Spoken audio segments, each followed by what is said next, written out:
just start off with a bit about your job, what you do at AstraZeneca. That's probably a great place to start. Okay, so I head up the global corporate brand for AstraZeneca, and my role also takes on corporate responsibility and our corporate affairs strategy and insight, which is really understanding how the external world and those people who we really want to engage with understands the company and what they think of us. So it's a combination of strategy, insight, brand and corporate responsibility. And what are the key themes going on at AstraZeneca at the moment? Really about understanding how to pull through what's a very difficult time for the company. So how do you reinvent yourselves to remain relevant to people who are instrumental in delivering healthcare to patients, and make sure that in a really competitive world where cost is becoming increasingly important, how do you make sure that you continue to generate sufficient return to invest in innovative medicines, and at the same time continue to look very, very long term. What do you see as being the key challenges for brands in general across this particular market type?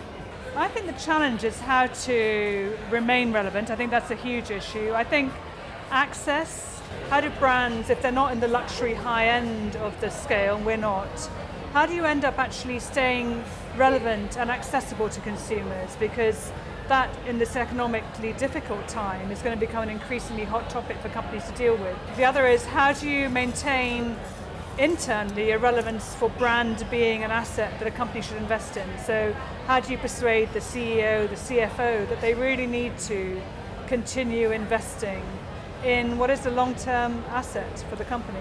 And what sort of metrics do you use to help the board understand the importance of brand? We use external reputation research, so we survey a group we call our global opinion leaders. We survey them through qualitative and quantitative measures, market research basically.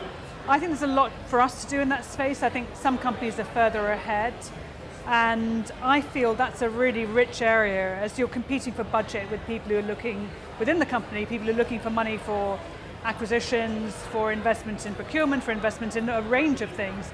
Brand becomes another competing aspect at that top table. So you need metrics to justify what you do and that return. And how has digital transformed the way that you look at managing the AstraZeneca brand? I think digital is a huge open space in terms of opportunities. So lots and lots to go for. The bit of the red herring in our sector is that we're massively regulated. So there's a huge amount of nervousness around how do you use this really interactive channel to engage with the external world.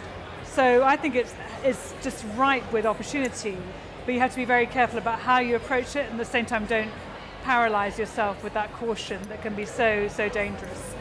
And what advice would you give to fellow marketeers as they go into 2013? To keep the faith that brands are important, being a company with a purpose is what I believe will differentiate companies, and really making sure that your values feed all the way through your company is going to be increasingly important in this massively competitive world we move into.